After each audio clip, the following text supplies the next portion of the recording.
بسم الله الرحمن الرحيم.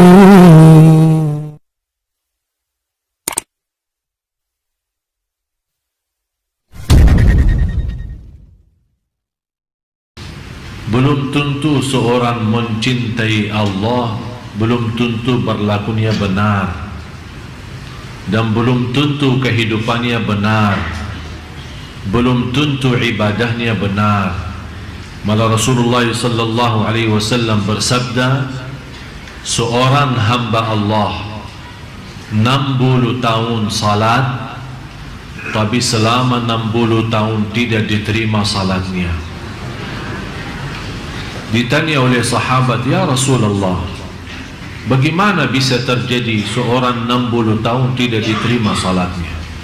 Kata Rasulullah sallallahu alaihi wasallam, li'annahu la yutimmu ruku'aha wala sujudaha, karena dia tidak berusaha maksimal untuk menyempurnakan rukuknya dan sujudnya. Dan kita lihat kondisi dan keadaan banyak di antara jamaah kita yang kita sayangi dan kita cintai. Banyak di antara jamaah terlalu keburu selesaikan salatnya, apalagi salat sunnah qabliyah ba'diyah, apalagi duha dan yang lain-lain. Kapan kira-kira saatnya kita bisa menikmati ibadah salat? Jangan sampai kita termasuk dalam ancaman hadis Rasulullah sallallahu alaihi wasallam, 60 tahun tapi tidak diterima oleh Allah Subhanahu wa taala salatnya. Nauzubillah. Mudah-mudahan kita semua menjadi orang-orang yang bisa mendekatkan dirinya kepada Allah karena salat yang khusyuk, salat yang sempurna rukuknya dan sujudnya.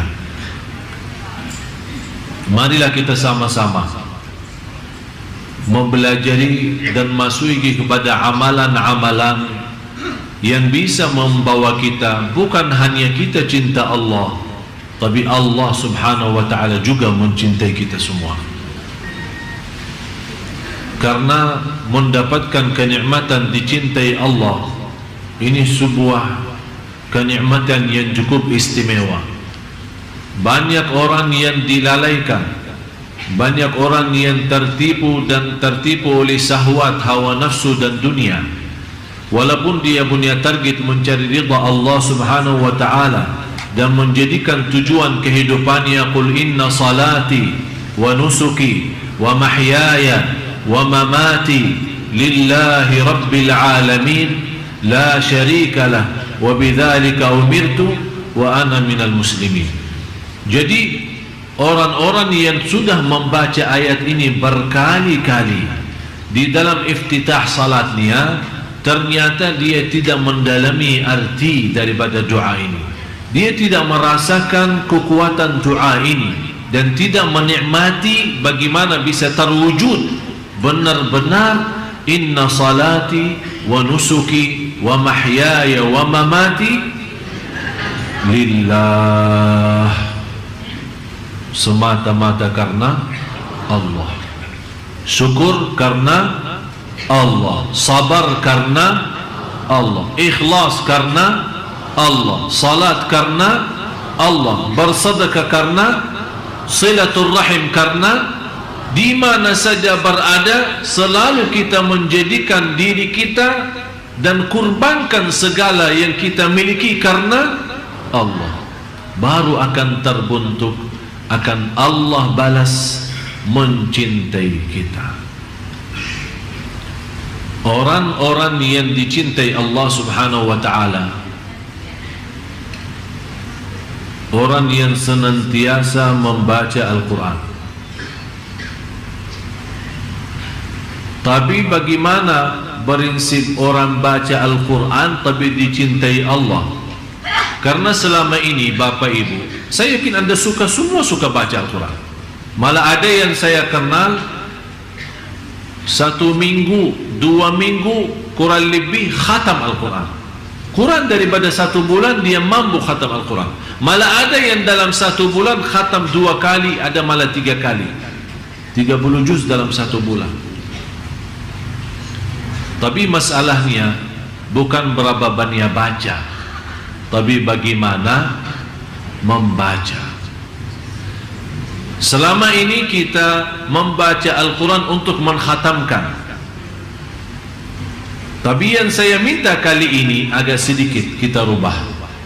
Bagaimana saya bisa baca Al-Quran tapi saya mendapatkan Allah mencintai saya? Yang pertama, saat kita baca Al-Quran harus anda rasakan Allah bicara sama anda langsung.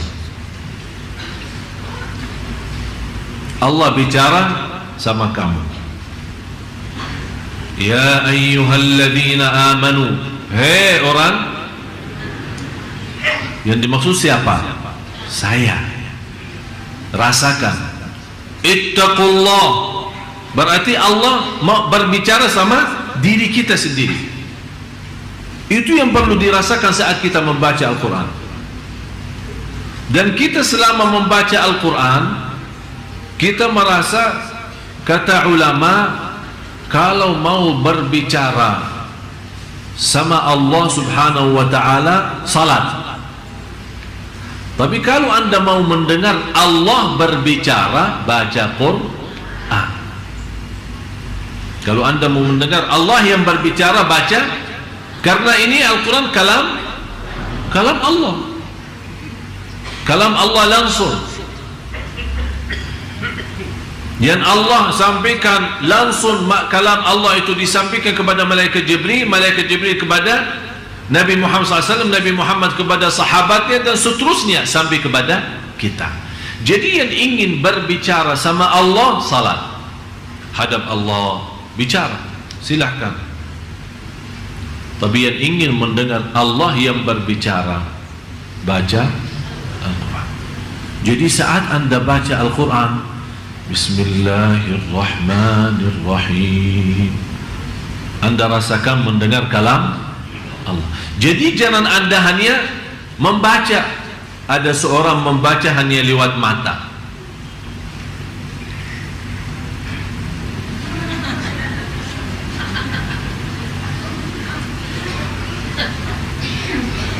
Tidak akan bisa rasa. Kenapa? Apa manfaatnya suara?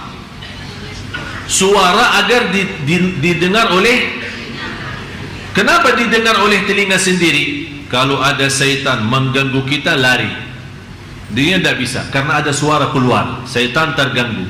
Bukan syaitan yang mengganggu, malah dia yang terganggu. Berarti akan melarikan syaitan dari suara bacaan kita.